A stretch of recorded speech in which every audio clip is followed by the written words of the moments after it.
ચાલો એક ક્ષણ માટે આંખો બંધ કરીને વિચારીએ. રાજસ્થાનનું વિશાળ રણ. સૂરજ ધીમે ધીમે આથમી રહ્યો છે અને આખી રેતી સોનેરી રંગથી ચમકી રહી છે. બસ આ જ જગ્યાએ એક એવી સંસ્કૃતિ શ્વાસ લે છે જેનું પ્રદર્શન એ તો જાણે કોઈ બીજી જ દુનિયામાં લઈ જાય. આજે આપણે વાત કરીશું કાલબેલિયા નૃત્યની, જેને રણનો આત્મા પણ કહેવાય છે. હવે આ સવાલ સાંભળીને કદાચ થોડું અજીબ લાગશે, નહીં? કે ભાઈ, કોઈ ડાન્સ સાપ જેટલો લવચીક કેવી રીતે હોઈ શકે? પણ માનો કે ના માનો, આ જ સવાલ આપણા આજના વિષયનું મૂળ છે. એક એવું નૃત્ય જેમાં પ્રકૃતિ અને માણસની કળા એવી રીતે ભળી જાય છે કે વાત જ ના પૂછો. તો ચાલો આજે આ રહસ્ય પરથી પડદો ઉઠાવીએ. પણ જુઓ, આ ડાન્સને બરાબર સમજવો હોય ને તો સૌથી પહેલાં આપણે એ લોકોને જાણવા પડશે જેમણે આ કળાને જીવંત રાખી છે, જેમની નસે નસમાં આ કળા વહે છે. આપણે વાત કરી રહ્યા છીએ રણના મદારીઓ, એટલે કે કાલબેલિયા સમુદાયની. તો આ વાર્તાની શરૂઆત થાય છે ઘણા વર્ષો પહેલાં, રાજસ્થાનના એ સોનેરી રેતાળ રણમાં.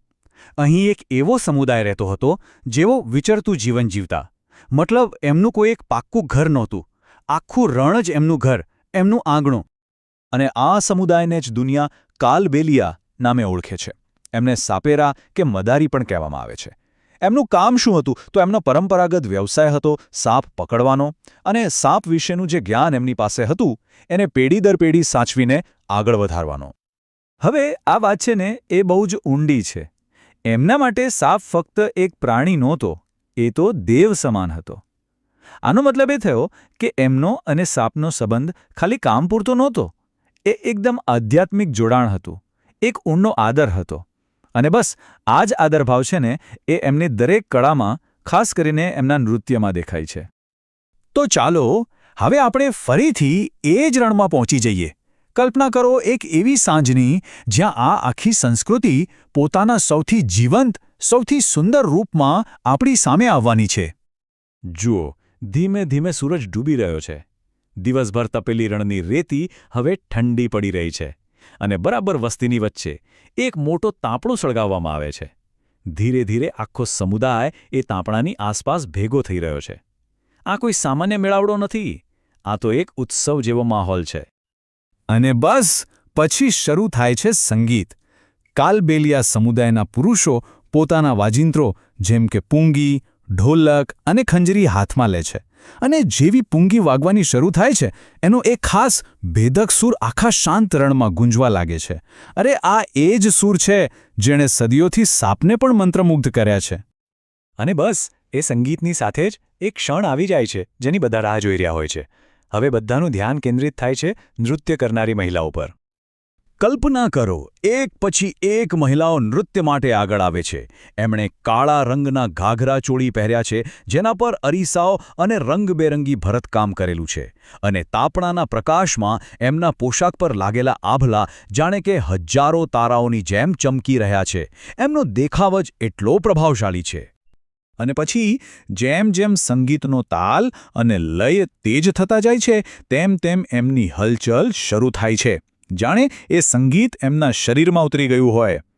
ધીમે ધીમે શરૂ થયેલું નૃત્ય હવે ગતિ પકડી રહ્યું છે. અને આ હલનચલન કોઈ સામાન્ય નથી. આ નૃત્યની દરેક મુદ્રા, દરેક અદા સીધી સાપ પાસેથી લેવામાં આવી છે. જોશો તો ખ્યાલ આવશે. એમના શરીરમાં સાપ જેવી અદ્ભુત લવચીકતા, જમીન પર સાપ જેમ સરકવાની કળા, અને હવામાં જાણે કોઈ નાગ ડોલી રહ્યો હોય.